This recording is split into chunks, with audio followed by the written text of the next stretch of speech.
had to take some slave ass, bro. Let's stop. Okay, stop right there. Stop right there. He's getting way more exposure on he actually made a decision. Him and his father made a decision But that's not the worst contract in history. So, he chose to sign and he signed it. I don't see nothing wrong with it.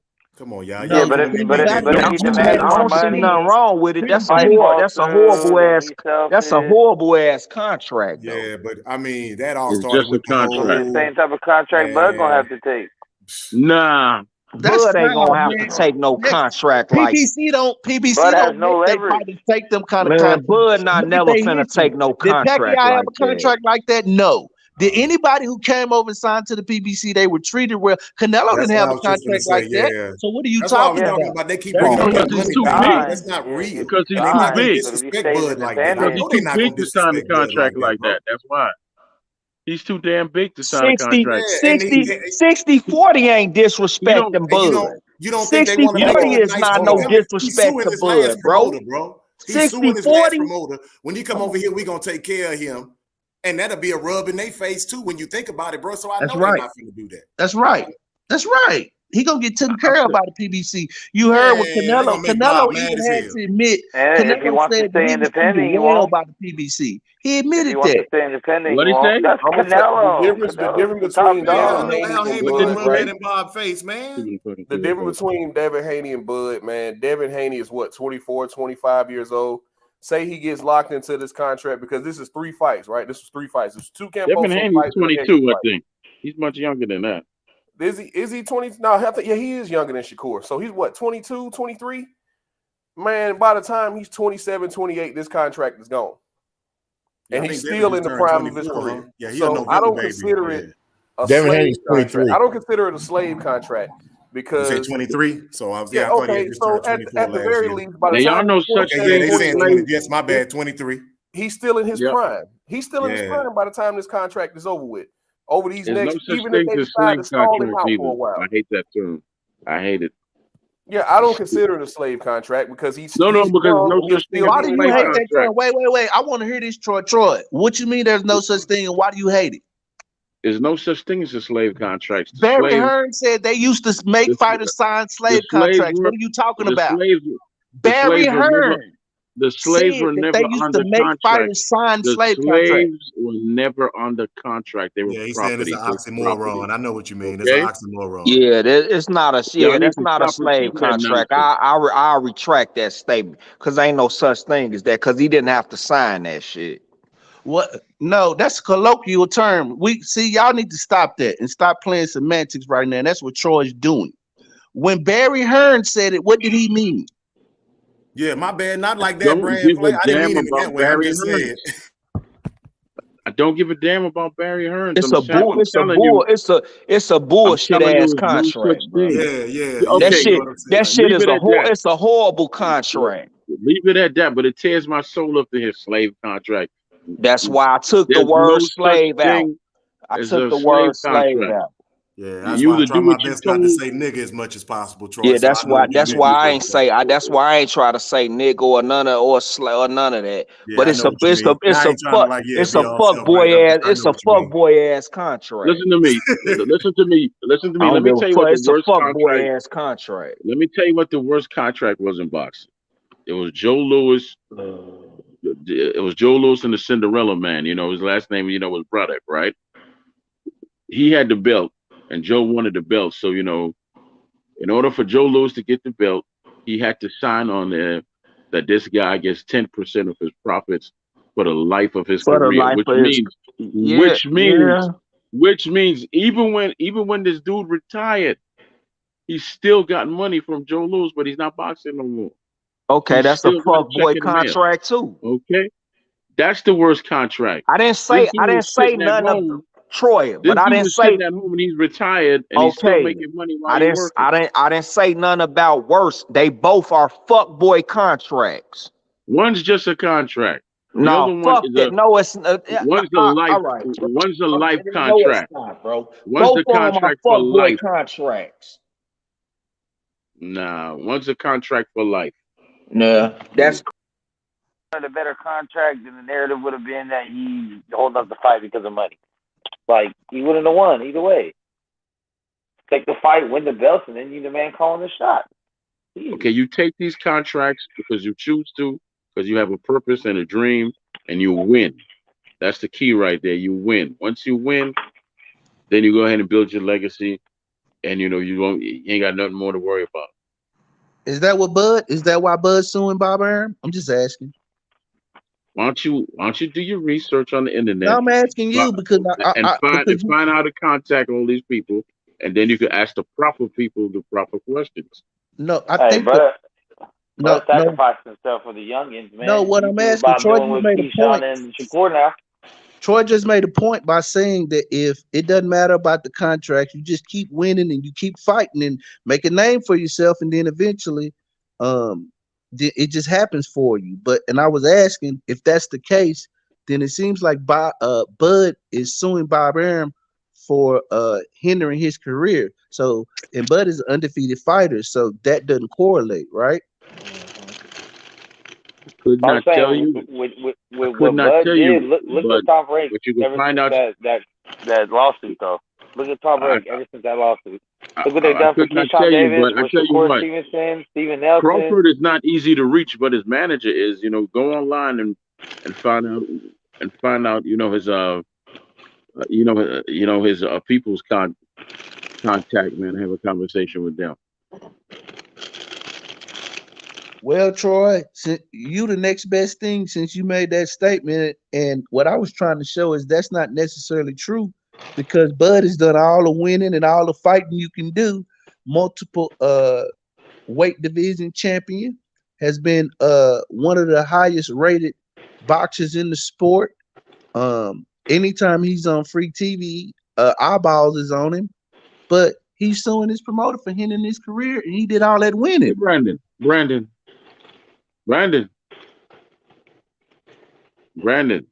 Yes, sir. Let's just say you needed some work done on your car, right? Would you talk to a bank manager? No, you go to the damn mechanic. I'm a bank manager. Go find yourself a mechanic and get all your assets. Yes, sir.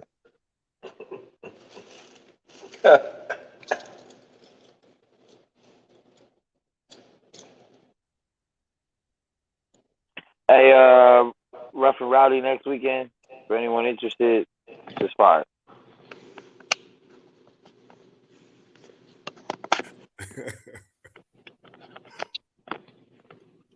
He said Rough and Rowdy. Look, D-Man Jr. say what? You got to say it again, Max. I think you misunderstand. Rough and Rowdy, the Barstool Sports little fights they put on. I think it's 25 fights. I believe it's next Friday. You got to realize how that sounded when you first came out and said that, though. Well, Rough and Rowdy? Oh, if anyone's interested. That's why they was like, what? I see. Damn, what happened? Troy made everybody run away again, everybody gets tired. What happened? Yeah, Troy ran everyone off again. Troy just basically said he don't want to stand on his points. He just want to make points and not say nothing. So, okay, I guess. I mean, Troy also don't buy fights, so. Oh, look up Opulent saying it's a horrible analogy. Horrible. Opulent LD. He said he got silent Dre finals. Yeah, so let's, right quick before I go put my clothes in the dryer. Where does Cinnamon go from here? Who, Thurman? No, where does Cinnamon go from here? Man, don't you start, DJ. I'm starting it. DJ, we just came off of Bud, DJ. Come on, man. No, let's keep it going. He's going to go to a rematch because he's a prideful fighter. He's going to go to a rematch. So y'all think he's going to really try to cheat in this next fight? How's he been cheating, y'all? I'm just saying something that I hear. I'm speculating. I didn't say he cheated in the first place. I'm asking. From what I've been hearing, everybody saying that he didn't have his special sauce. Everybody was saying, I know he looked different to me. Gosh, okay. Oh, we talking about? I'm just playing devil's advocate right here because I really want to know. We talking about Saul. Yeah, we talking about cinnamon clitoris. Because I know they're gonna go to that part of the conversation, Troy. Come on now, man. We talking about Saul. I saw Canelo. They say Canelo was drunk somewhere. Somewhere drunk. Ridiculous. Even in a loss, he did not win those first 4 rounds. He didn't sweep the first 4. Why does Troy, it matter you about seen the the 4 rounds? He cards, lost the Troy. fight. Troy, you seen the cards? You gonna tell me that?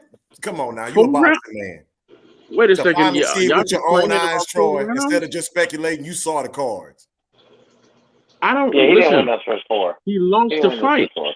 He lost the fight. No. Yes or no? I know what the outcome was, but I'm just There saying it you was. gotta sit here and look at this It was evidence a and be fair like, wow, decision. this is interesting to say That that was a most fair people. decision. Yeah, That was the because right he didn't decision. win the first 4. That was listen to me. I gave him 1, 4, and 9. That's it. And then on the opposite side, I don't think that Bivol won the next 4. Straight Okay, through. so you know which one you think is more important? The fact that you know it was a fair decision. He always has funny or the fact that he won 4 rounds. It's Which one? Which one? How was the 4 rounds important? How was the 4 rounds important if it was a right and fair decision? Troy, it's about giving this man something he didn't earn.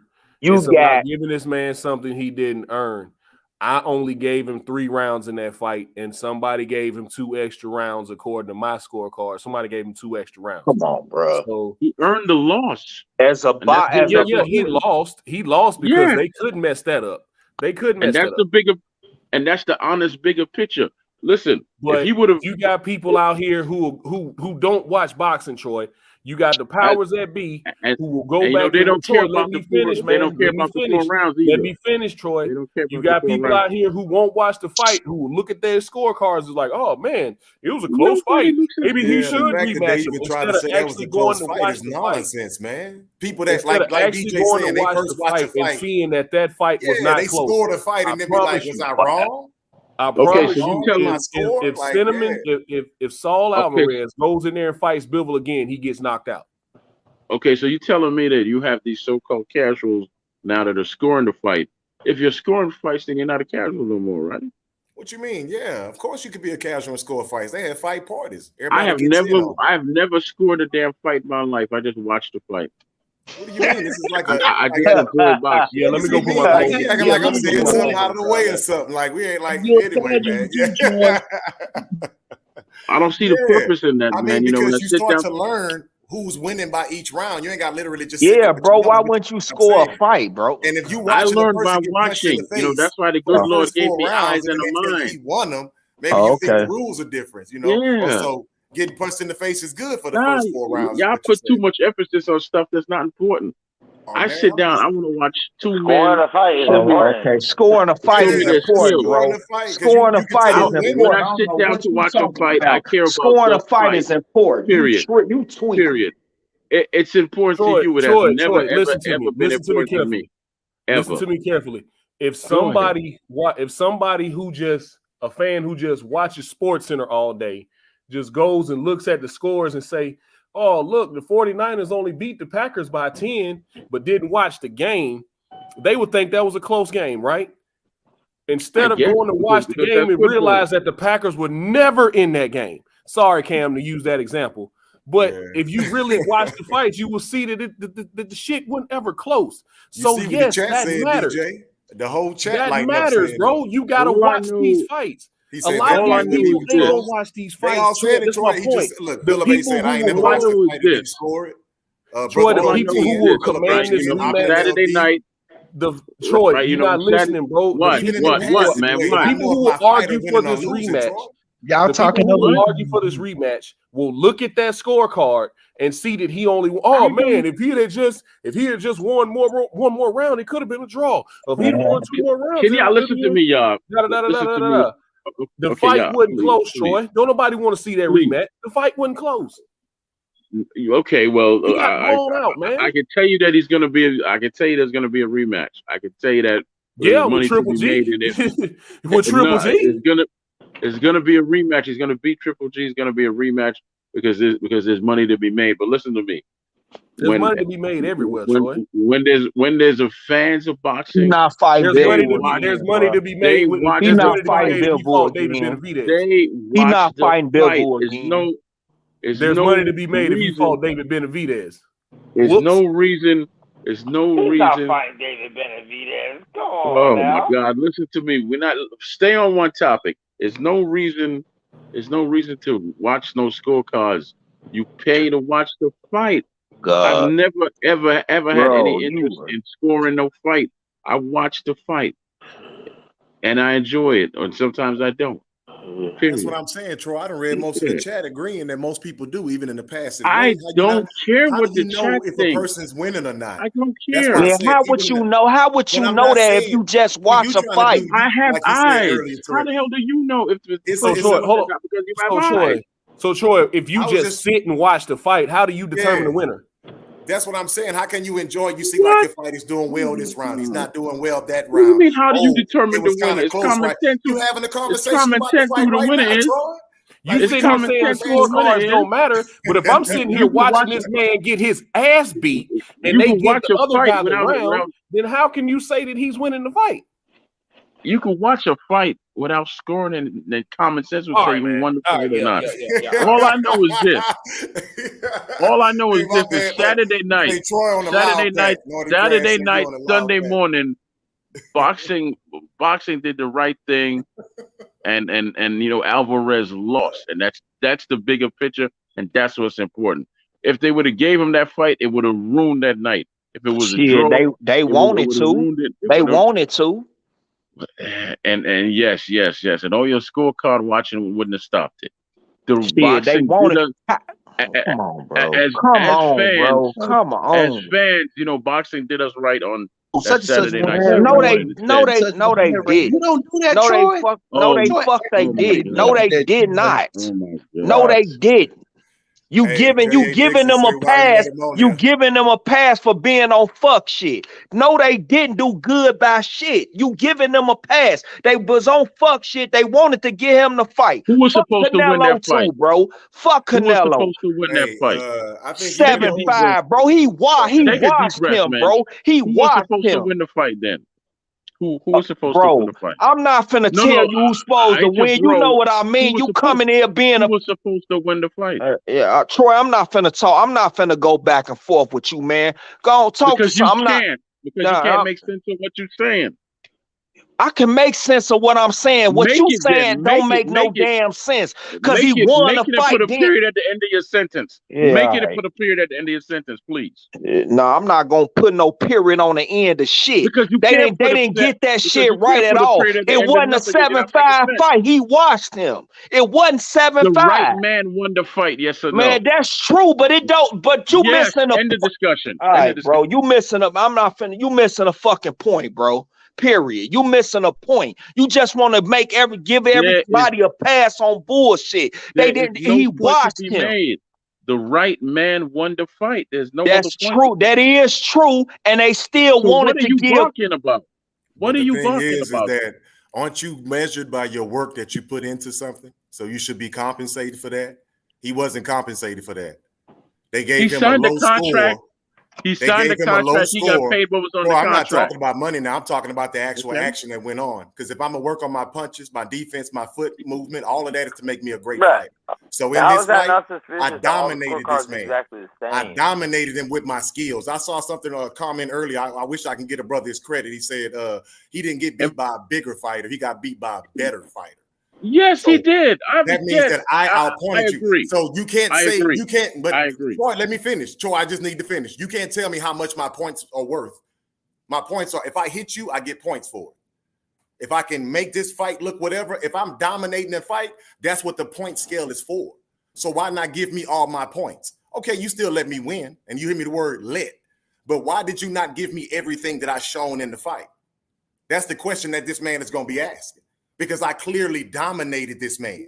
You don't just say, one is going to ask that question. No one, because he won the fight. Not Troy, that's the question we are all asking right now, Troy. No one, man. Fucking idiot. Can y'all please listen to me? Puts in, man. That's how you. Listen that's to how me, you y'all. Please. Can you do me a? This is out class. You see him in the court. Hear me out. So you're going to tell me that I don't care what the all chat this says. training and I clearly dominate you still are going to just let me win by 2 points. You you're going to say that even though I beat you every round and everybody see me beat you every round, and you won the still fight. Going to say that didn't happen is what you're telling me, Troy. I'm asking won you. the If fight. I beat you every round, in reality, you're going to sit and tell me that didn't actually happen. Is what you're saying on the scorecards. So the scorecards are not going to reflect what every individual who was in the facility watching if I was in the fighter's position, way.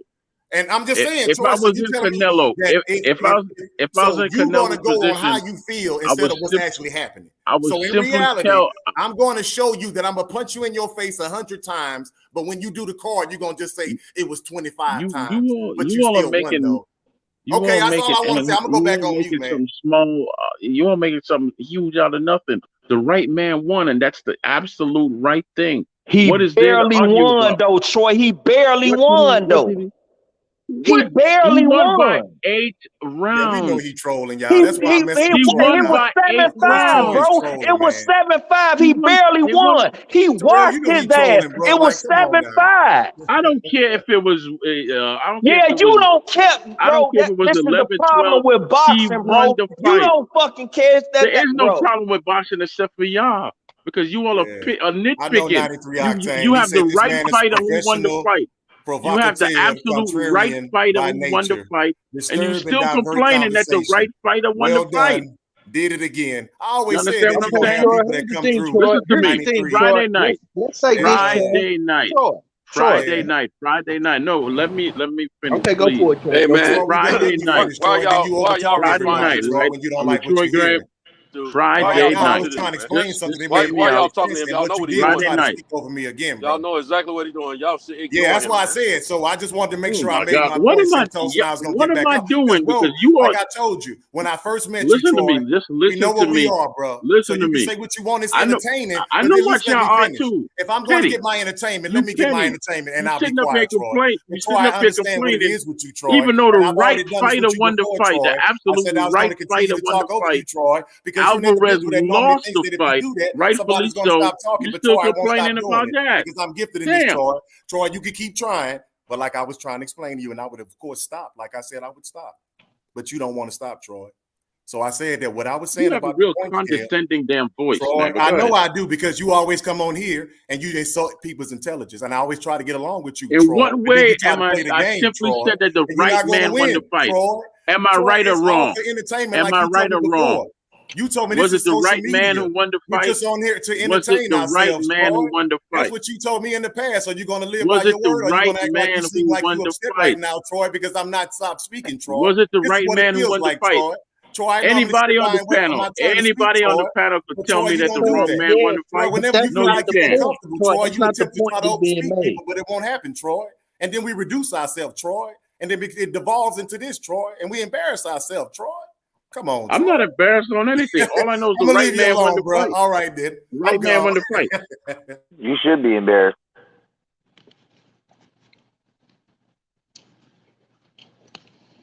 Yes, Troy. The right man won the fight. I wanted to see what it felt like to troll one time, y'all. My bad. I just wanted to troll one time. Okay, I got it out of my system. It's all good, but yes, Troy. But that's not the point that we making. We talking about. That is the only point. Okay, can I ask you a question? When you investigating somebody for corruption, when you do you investigate one person and that one person goes to jail, is the corruption over, or do you keep investigating to make sure you root out all of the corruption? Which one? That's not a question for me because I'm not in law enforcement. So I'll be more than happy to get my brother on here.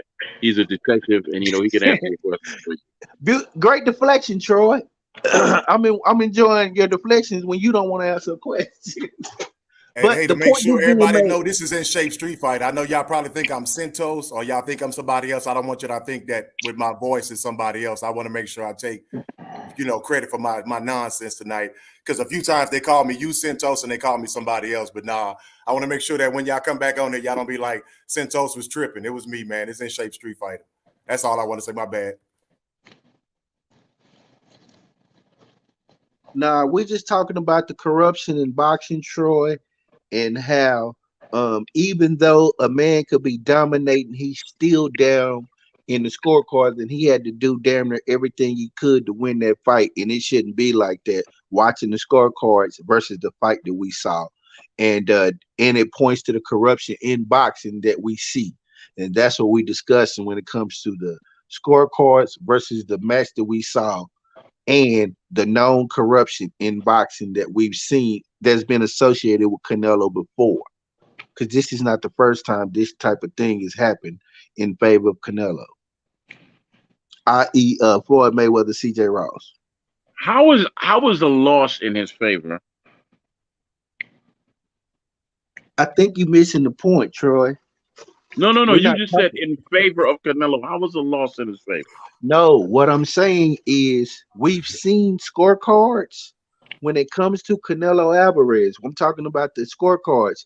Boxing is not made up of one whole. They're broken down in the rounds. Boxing is scored because I know you don't score, so I'm gonna explain to you how the scoring system works. You will never explain that to me because I don't give a damn, and that's my right. Hey, Philip H. I appreciate you, man. Yeah, I just wanted to make sure I ain't getting nobody else in trouble. Yeah, D-Man Junior. But the scoring system works. It works with ring generalship. They look at ring generalship. They look at defense. They look at offense, punches and punches landed, that type of thing. So it's scored on a round by round basis. So what we're talking about is how can these things, if I have to practice all these things, why am I not getting all my points for doing this? And if I'm not getting all my points and it's clearly seen, then there's corruption somewhere. So is somebody on the take? Like, what's going on? Why is this not on the up and up? That's what we're talking about, Troy.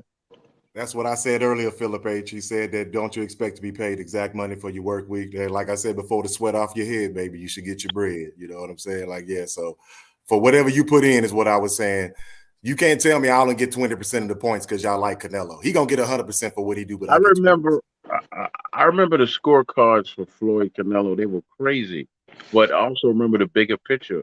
Floyd won, rightfully so, and that was the bigger picture. The right man. And you brought that fight up because there was one of the cards that was funny, so you use it as an example. Okay, and no one has cared about that scorecard ever since that fight because the right man won the fight. That's the bigger picture in the sport. No one's going to care about what you're talking about because the right man won the fight. So you Troy, nobody nitpicks like y'all. Because there's two different people that's on different sides, Ken Folk. Like I said, you know, the whole how does expression go? You know, it does it something Troy sound like the caboose on the train. Like, at least I fucked though. That's why, I want y'all to come by. Listen, I want y'all to understand something. This is why I'm doing what I'm doing on Friday for conversations like this that make no sense.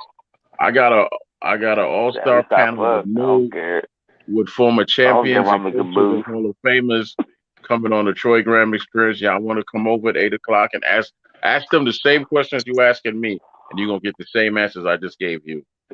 That the right man won the fight. The little four points. Why does that matter if the right man won the fight? Boxing didn't do us any wrong that Saturday, Sunday morning. It did us right. And, that's what we should be championing. That's what we should be pushing. Not 4 points and all that, because Alvarez went home with a loss, and he earned that loss. He earned it. Fair and square. So the end justify the means is what you're saying. That's what I was trying to remember. I finally remembered that. So that's what you're telling me. That's why I say people have their argument on that side of that whole argument too. Does the end justify the means? All that. What do you want to happen with the four rounds? What do you want them to do with the 4 rounds? What do you want to happen? What happened in reality? I'm a man of reality. That's all I'm saying. You're making it like you're confused about what I'm saying. Because if you can control that, Troy, you asking me something and I'm trying to explain to you, and then you start talking again. I can start behaving like a child. I can just jump off. You know what I'm saying? Because I really do like certain questions that you ask, because it is a good thing in mental gymnastics, no matter how much nonsense it may be. Like I told you, I thoroughly enjoy it. So if you allow me to go ahead and finish my thought, then you can go back on with your bantering or whatever the hell you're trying to do, bro. Because now you're starting, like you said, you told me I was condescending earlier. I don't try to be disrespectful, but I don't have to win. I really, like I said, I said your voice sounds condescending. Exactly what I said. Well, you can tell me whatever you think I sound like, but that doesn't mean that that's actually what it is. And like I told you before, just because I say something you don't like, it doesn't mean that I'm being rude either. We can go back and forth all night with that. Can you get to your point, please? Oh, now you want to tell me what I can do. You see how you always do that? But I'm going to go ahead and let you be. Like I say, the ends and the means, you heard what I said. All right, then.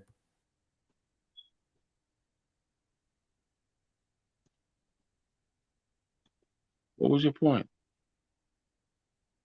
What was your point, man?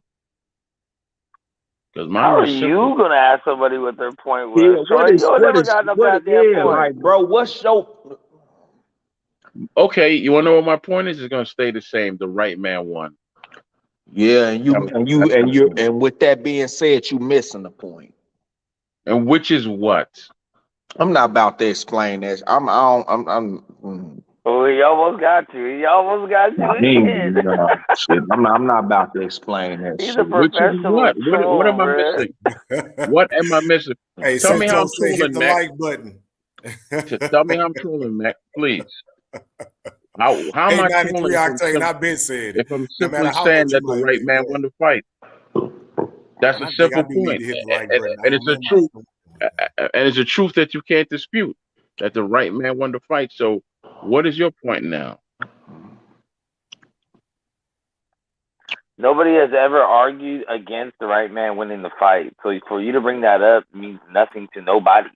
Because nobody's talking about that. You're talking about the scorecard. Okay, Mac. You got Tourette's or something, Mac, bro. We talk about scorecards. You just keep repeating that. That's why he said it. Nobody wanted to be rude. Talking about, bro. Tell me your point. Tell me your point, Mac, and don't tell me mine. Come on now. Tell me your point and don't tell me mine. What is your point? Yeah, that's what I said earlier, Philip. Just the end justify the means. Yeah. The scorecards are fishy, but you wouldn't know because you don't score fights, so it's okay. Right, the scorecards were fishy, but the right man won the fight, correct? Both things are true.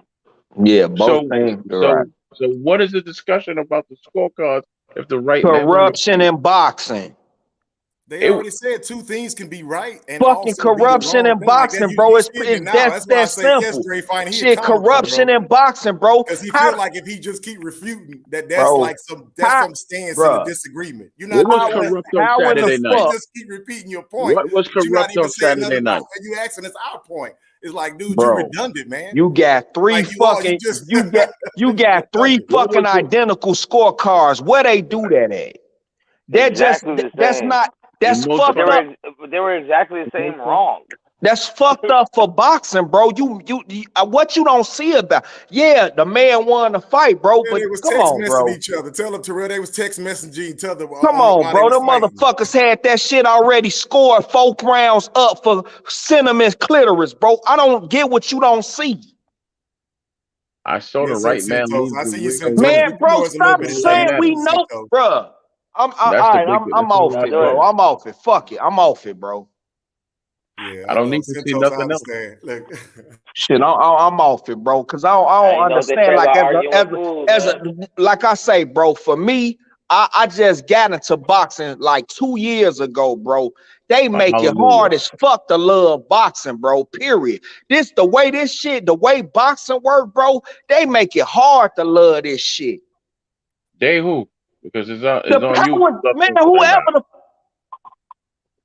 love comes from inside of you. So man, dude, all right, Troy. All right, bro. All right. If you don't understand what I'm saying, I'm not finna stop trolling me. Stop with the bullshit, bro. Stop with the bullshit. I'm not trolling you at all. You know, I made my simple.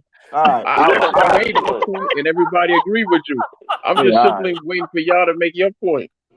I made my point, and none of y'all disagree with me. None of y'all disagree with me.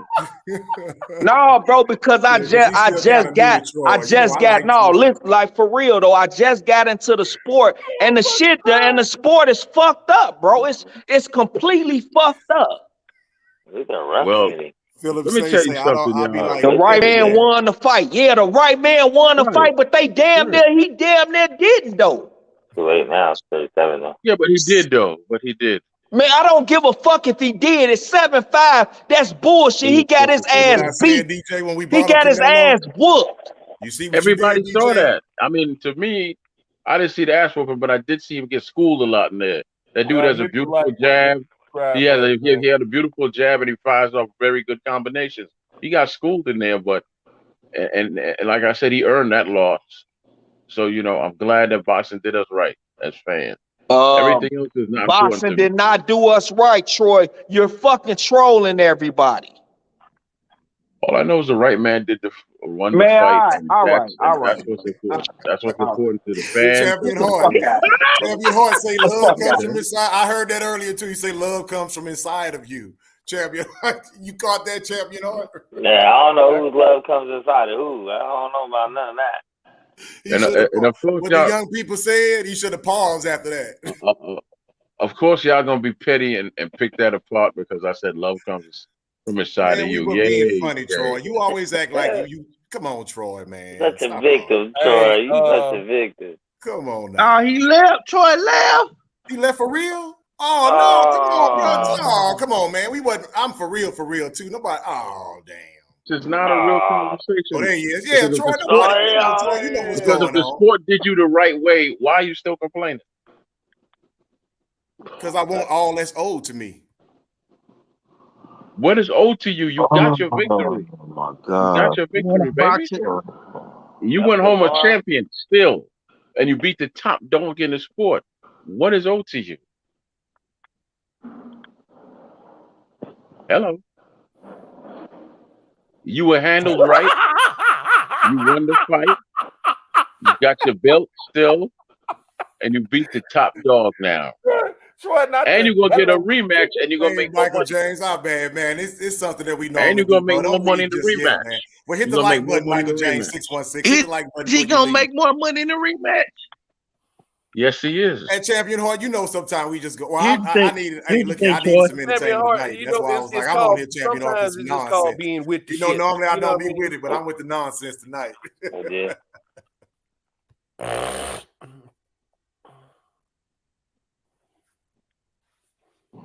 But yeah, 93 octane. Come on, man. You have to say it like that. Track, man. You say undisputed 154 full panel of boxing. Yeah, my bad. Go ahead. That was okay. My bad. 93. I'm gonna back it up. Let's get back on track, man. So logically, what do y'all see happening next after this undisputed match? Do y'all see them having a third fight? Do y'all see Charlo moving up? What if Castano wins? What's next for Castano? I think whatever happens next, I think both of these guys have mandatories. Whoever wins, I think it's either going to be Tim Tszyu or Bakram next because Charlo's had an IBF mandatory, and Tim Tszyu has been the WBO mandatory for a while now. So do y'all think either one of those guys fight him if they win, or do you think they move up? I think I don't care as long as the right man wins at the end of the day. Nick, stop your shit, man. Stop your shit, Nick. Hey, thank you, Mike. Yeah. Yeah, thank you, Mike, for smashing the like button, bro. Yeah, for real. I appreciate that. Yeah, that's right, DJ. None of that matters as long as the right guy wins. Whoever comes out the ring with their arms raised at the end of the day, the right guy won. So all of what you talking about, who's going up, who's down, who's contract, and I affirm that you had a problem with the right man winning, right? I said what that guy said. That you had a right man, that you had a problem with the right man winning the belts, right? Yes, sir. No. So yeah, exactly. So y'all can carry on and laugh all you want. The point is that the right man won the fight, and that's all that matters. Oh, yes, man. Oh shit. Oh yes, DJ. If Charlo goes up, it doesn't matter. The right man won the fight. If Castano wins, the right man won the fight. Nothing matters. On a boxing panel where we break down fights every night. Nothing matters. The truth is, nothing does matter on these panels. Oh man. Nothing. Oh. Yeah. So, what was I about to say, man? I think on some real shit, DJ. I think Charlo wins and move up because Spence about to come to 54, and he not gonna fight his buddy, so he'll win and move up.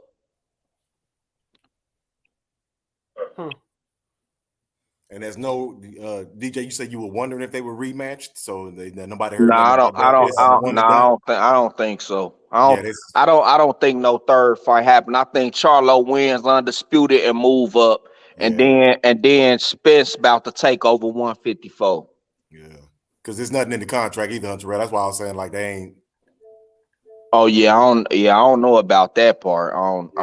I was wondering. I know anybody talked about contracts really with these two. You know, they just talking about the fight. Like I don't know if somebody got a rematch clause or not. Yeah. I don't know about that part. For all them belts, though, you know what I'm saying? That's what I'm saying. Shave, about the rematch clause. None of that shit really matters as long as the right person wins the fight at the end of the day, man. Like, don't worry your little head about. Man, this dude got me hanging on to his words. I think he's gonna say something. And dates and shit. Like, Next, you ain't worth $2 about half. He ain't worth nothing right now, bro. I'm listening to him too. I thought he's gonna tell me some inside.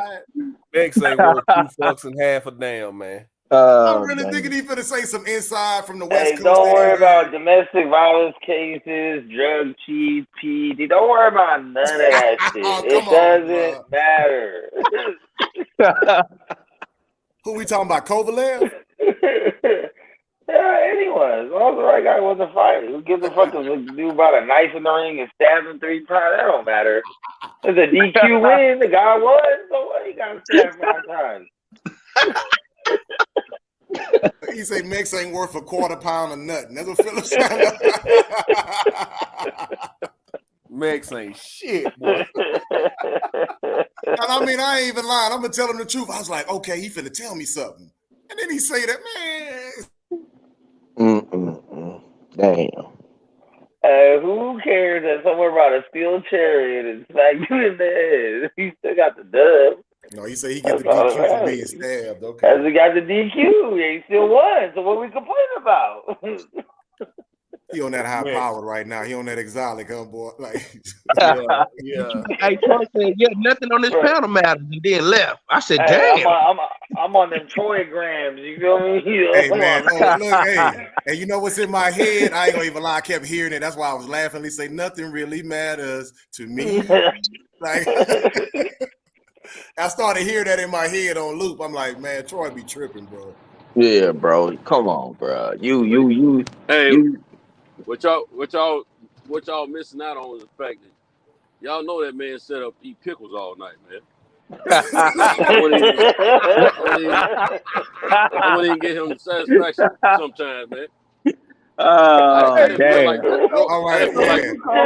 like Rob tonight. Hey, Santosha, I'm done. That's why I made sure they knew Santosha trip, bro. He came in here with the one night, bro. Hey, Santos, I need a standing 8 count for that one. Hold up. Yeah. So I my audio jacked up. I didn't have the time. I mean, I didn't want to mess the show up trying to talk to him through all my stuff. Hey, look, brother Coach Jim put pickles in the chat, bro. You got people putting pickles in the chat, Santos. Oh, come on. Yeah. Everybody know that man keeps a jar of pickle beside him.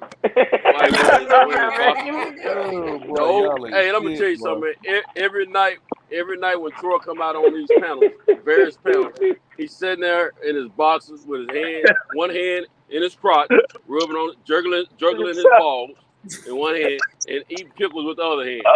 And he laughing every time he say something to us and get us riled up. He's laughing and he's cracking. He'll mute for a second. When you don't hear him saying nothing, he's muted eating on them pickles, man. You thought about this way too much, Santos.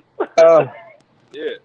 So what are they saying? They deal pickles or what is it, sour pickles? As long as they're the right pickles. As long as they're the right pickles. Yeah, that's right.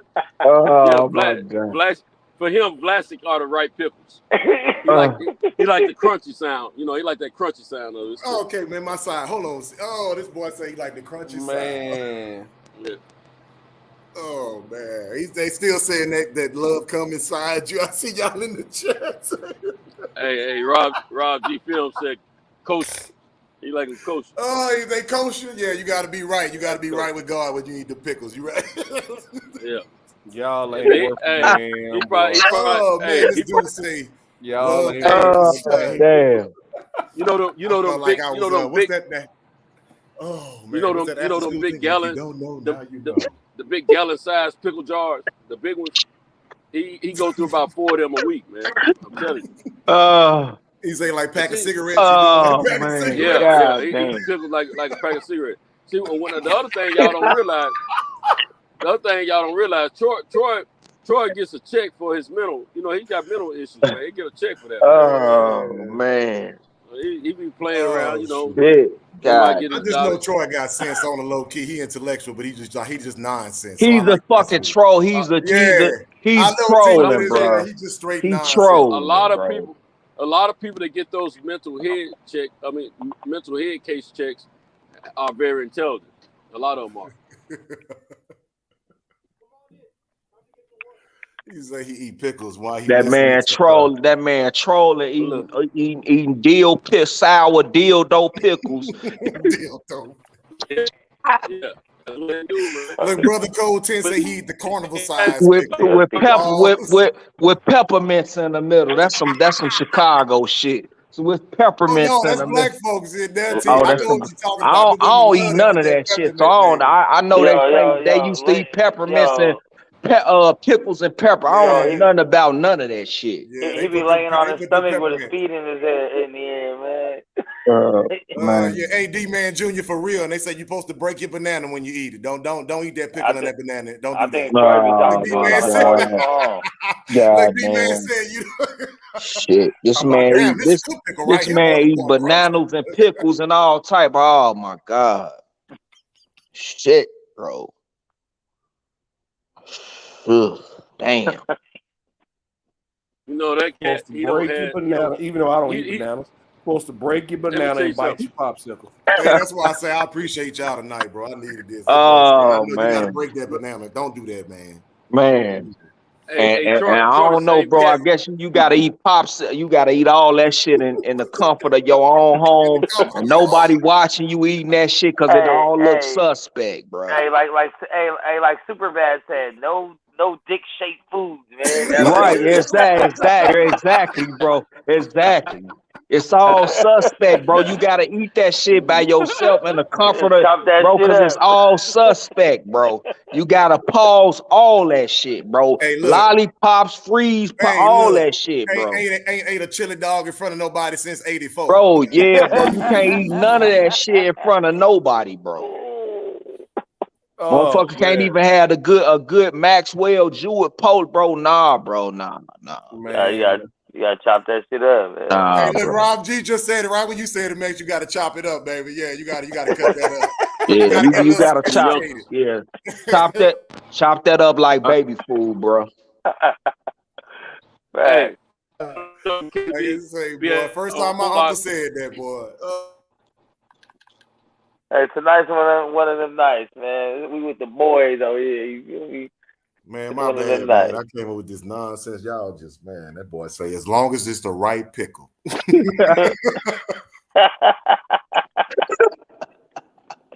Oh, I don't even know what the hell that means. You know what I'm saying? Yeah, bro. That just sound like pause, bro. Pause. We gotta pause that shit, bro. Pause. Yeah, let me make sure. Thank you, T, for coming behind me with that. I'm an old head. I gotta remember that. I don't even know what that. What do that mean? It's like, bro, that skit on Watch the Throne. What do that even fucking mean, bro? Pause, bro. What do that mean, fam? Hey, it's like when niggas used to say, "Hey, love comes from inside, man." That's what that means. Love comes from inside. What do that even mean, bro? Pause. What do that mean? That sounds like that's written on side of a stalker van, boy. Like, yeah, bro. Like, love comes. What, bro? Like, go that way, bro. Go that way. Ain't no windows on that van, boy. For real. Love comes from inside. Oh, wow. Hey, Troy, that same cat that'll explain to you that there's like 31 different styles of pickles that you can choose from. Oh, he's steady. Of pickles, you know. Hey, man. Centos, you know what I just realized? So you say he a purveyor of pickles? Oh man. Oh shit. Damn. Oh man. But God. Troy working on a business deal right now called a Pickle Hut. Pickle. Hey, he feeds motherfuckers pickles in glory holes. Man, come on, bro. Like, okay. Yeah, this is a dope here. Kyle ain't gonna be able to get no bread off this, huh? This is gonna be a dope. Max, why you just say that, bro? Come on, man. Don't do him like Troy, I that, would probably. bro. The glory hole, bro. The glory hole. He got the pickles in the glory hole. Oh my God, bro. Damn, D-Man Jr. Come on, bro. Y'all get graphic now, bro. Y'all get too graphic now. Come on, man. I'm gonna stop reading the chat now. Come on, man. We gotta lighten up a little bit and get back to boxing, bro. This is oh my God. Yeah. Can we get back like that boxing, please? Yeah, boxing, please. Boxing, please. Boxing, please. That's why I come fool with y'all, boy. Ain't no Oh my God.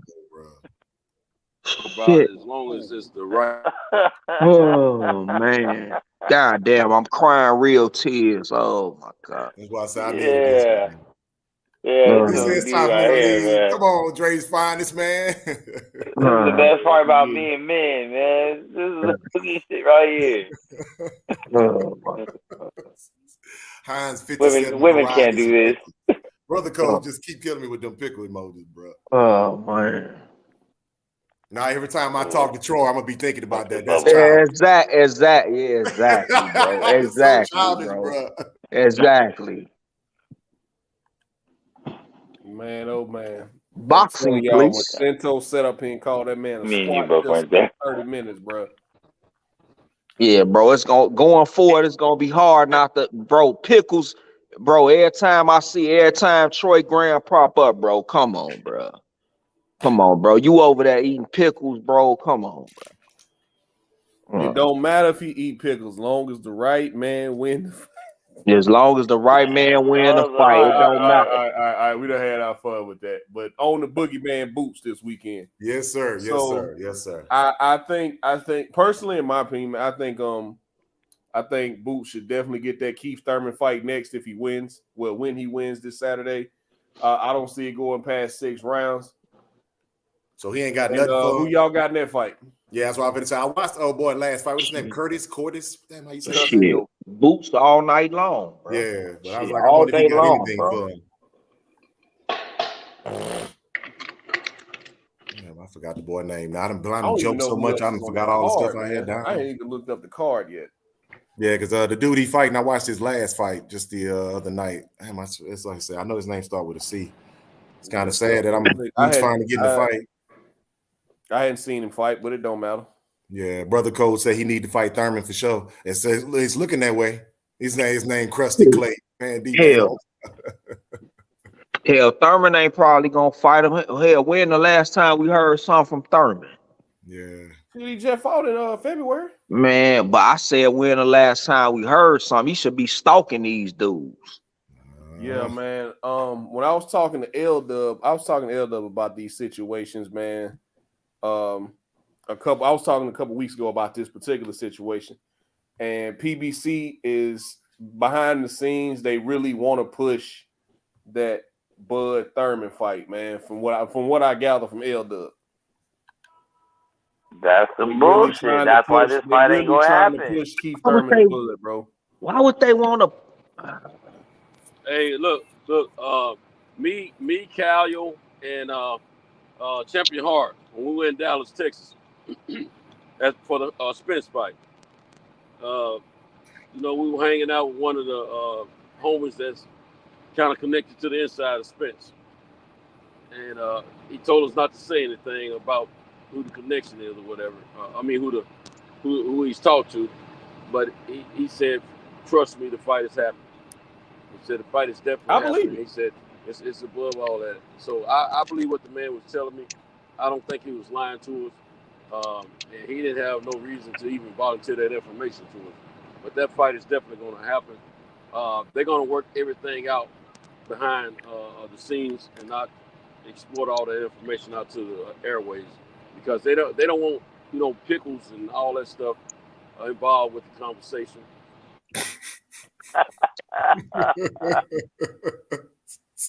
Fight happened, and the right person wins. And yeah, Castano fought Lipinets. That's what he fought into a draw. That's what I was looking at. The guy that's Boots finna fight. Yeah, he fought Lipinets to a draw. That's what I was trying to look at. So Lipinets and Castano Clayton pretty much the same guy then. Yeah. I don't know what you mean by that, DJ, but yeah. Okay, they pretty much the same guy. Okay. Yeah, because of that draw. Okay. Okay. That DJ logic. yeah. Habla de ass whoop. Hey, mods in the chat, man. Y'all get him out of here. Yeah, I was just gonna switch over. Hold on. Whoever got a wrench in the chat, man. Y'all get that when y'all see that type of stuff, man, get them out of here.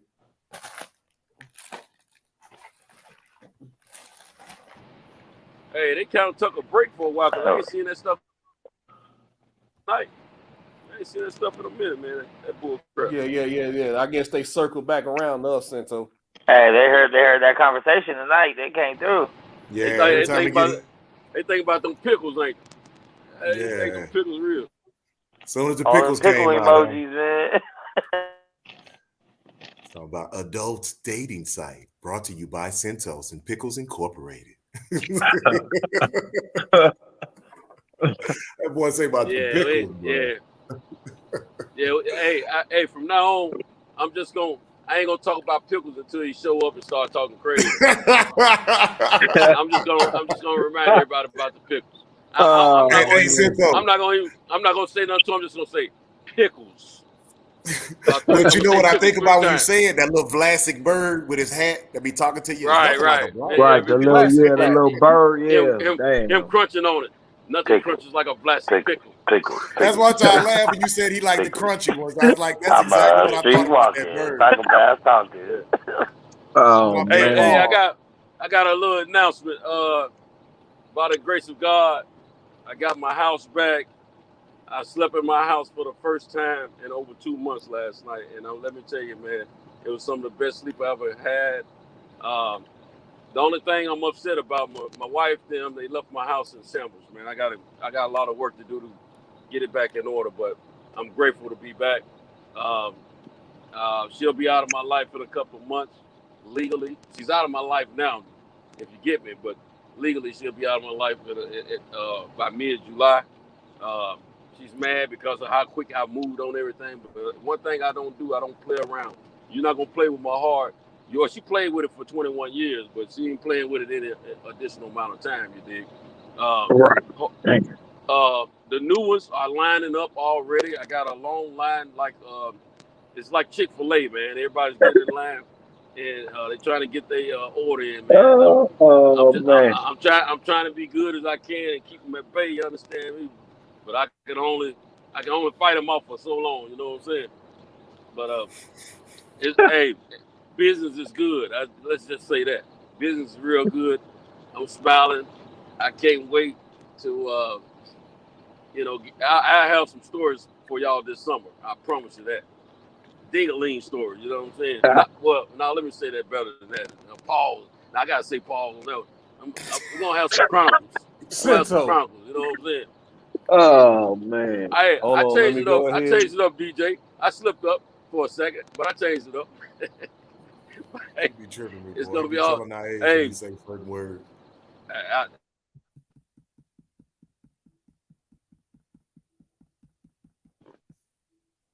Go ahead and switch up the name of the show real quick.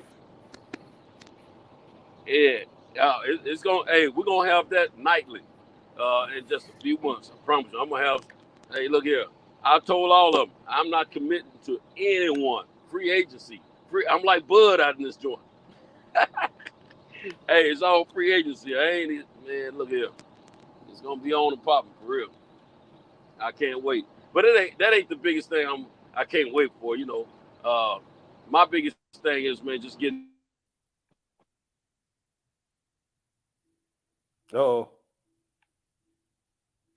Yeah, I thought that was me together. Yeah, we cut off for a minute. Yeah. Oh, did I? I cut off? Yeah. Yeah, you cut off for a minute. Oh, my bad. Yeah, I'm in the boonies, man. Y'all know I straight ride through the boonies every night, you know what I'm saying? I got these earbuds. I mean, not earbuds, but these wired ear. What do you call? I don't even know what you call, man. Use them so long. You know the ones you plug into the device. Got them kind of earbuds in. Yeah, man. I gotta get my crib together, man, and get some painting going on. I'm gonna buy me some nice lavish furniture, man. You know that I see. I know my furniture won't get tore up now, so it's gonna be nice when I get finished. You know what I'm saying? Everybody, look, every little split tail wants to come by and help clean up, man. Look here, as bad as I want they help, man, I don't even want these gals to know why.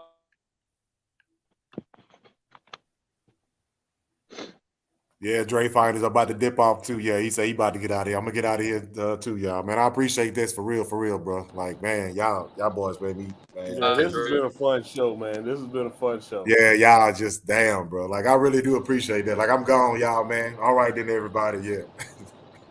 Yeah. We appreciate you in Safe Street Fighter. You know, this is always home, man.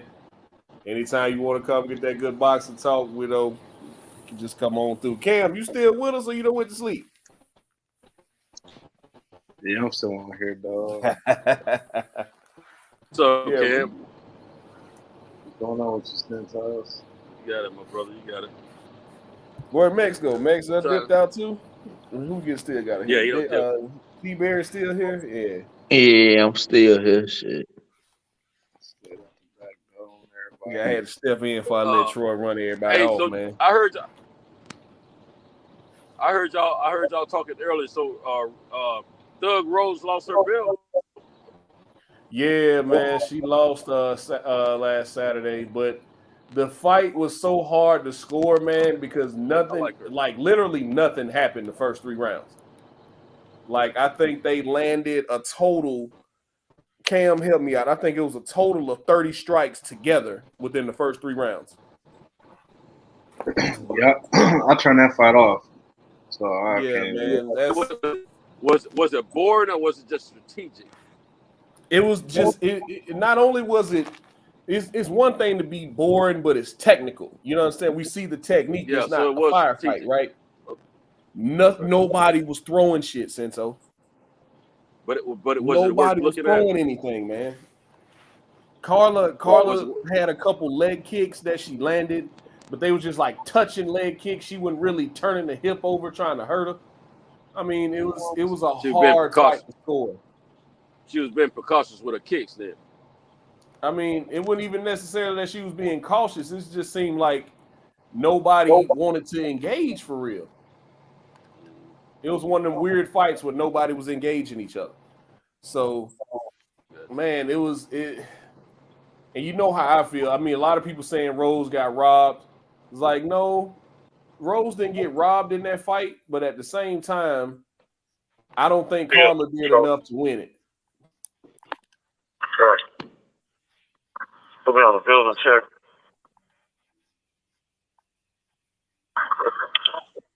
Oh, who's it?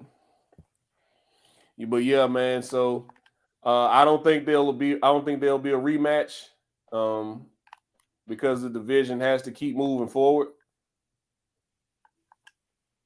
But and especially since Carla's beaten her twice, but Daily to control. You never know with the UFC, man. 90% of the time, they give us the best fights that we can ever hope for. Sure. Well, sometimes they'll just pop out and give us a crazy fight. Where'd Sentos go?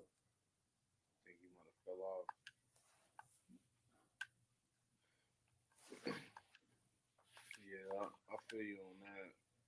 It's a lot of good cards coming up. So whatever they put out, I'm not gonna complain.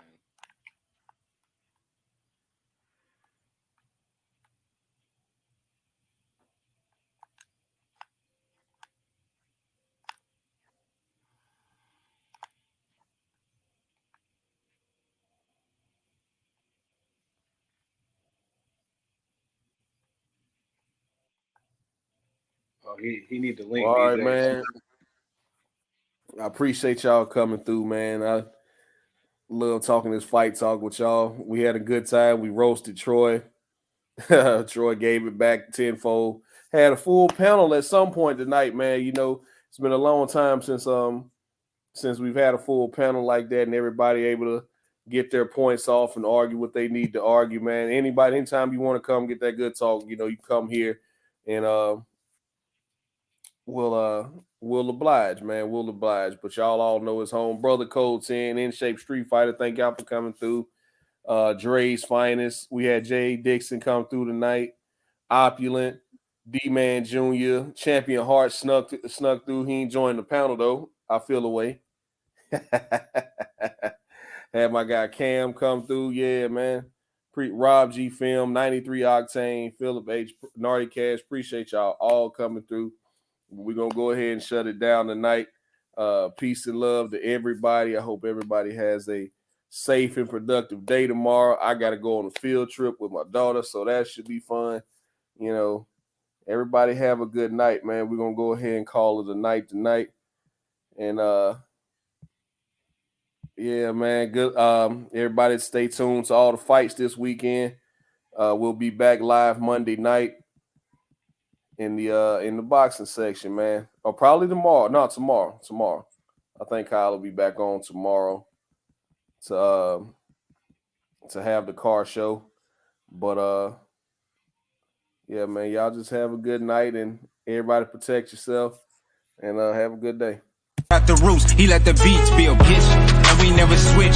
Even if I'm rich, I'll be broke like I'm Mitch. Niggas talking down, but that's headed in the wrong direction. But I knock that shit out like the boxing section. Cause they can't touch what they can't see. All I gotta do is be the same me. All I gotta do is keep it G. Always be the same me. While I'm solid, boy, they can't change me. No.